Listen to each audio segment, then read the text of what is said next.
E quais são os impactos do pré-processamento de dados na análise de dados? Vamos conversar sobre isso.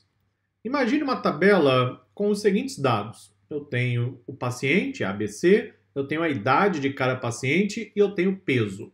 Eu, então, quero realizar um trabalho de análise, vou criar um gráfico, um relatório, vou preparar os dados para modelos de machine learning, só que eu não quero trabalhar com a idade. Essa informação não será relevante para o meu processo de análise. Eu quero trabalhar com a faixa etária. Então, o que eu faria?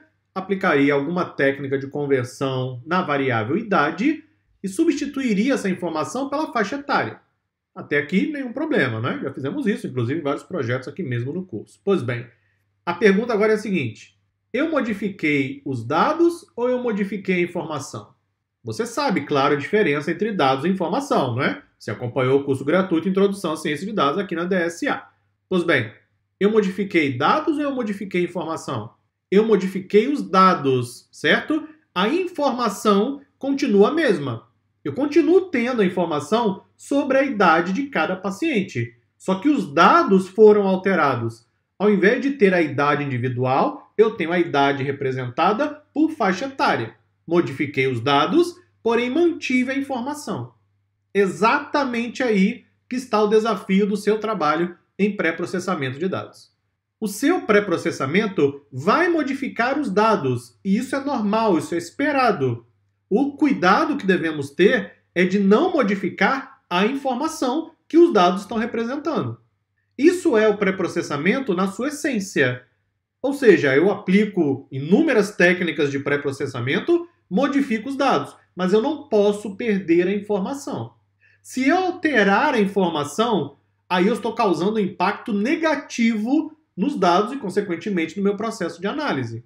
Está claro para você? Você vai modificar os dados. Tudo bem, isso é esperado. É para isso que fazemos o pré-processamento. Você não pode modificar a informação. Sempre verifique o resultado das suas transformações do seu pré-processamento, como, aliás, eu ensinei a você em todos os projetos até aqui. O pré-processamento altera os dados, e isso é esperado.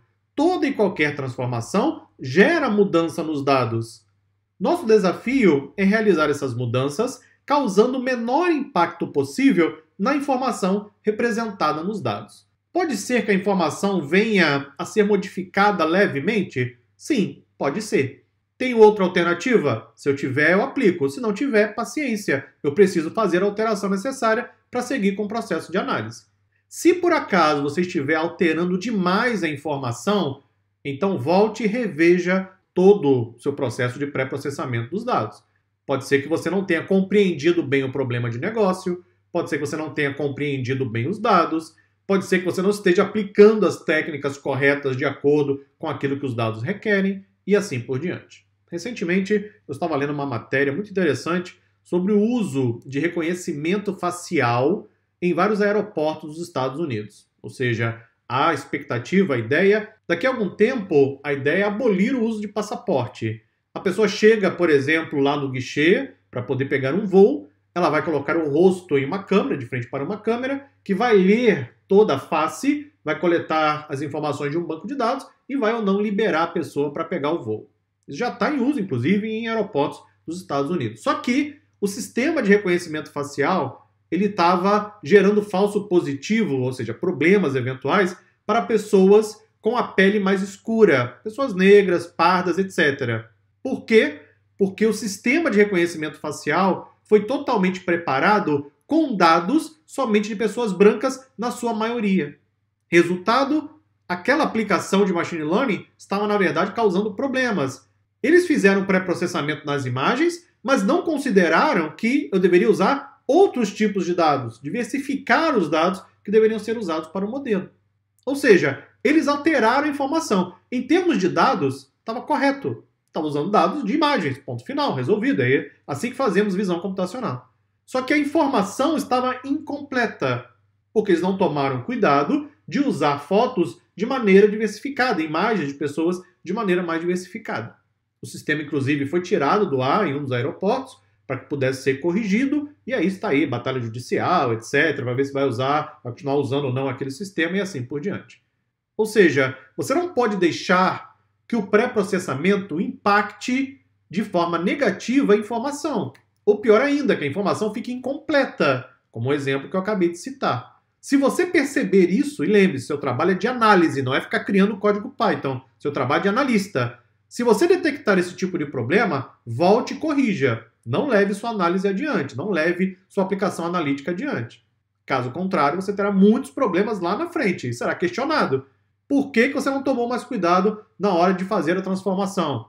Por que você não usou dados mais completos? Se você detectou que os dados não estavam completos, por que você não alertou as pessoas sobre isso? Quer trabalhar com dados? Pois bem, tem que levar isso em consideração também. Está todo mundo preocupado em programar em Python. Como é que eu uso aquele parâmetro no canto superior esquerdo depois da vírgula? Ok, isso aí você consulta a documentação e você descobre. Mas e a análise? Estou usando os dados corretos? Estou aplicando o pré-processamento, causando o menor impacto possível lá no resultado da minha análise? Estou usando dados completos? A fonte de dados é totalmente confiável? Preciso de mais dados para o meu processo de análise?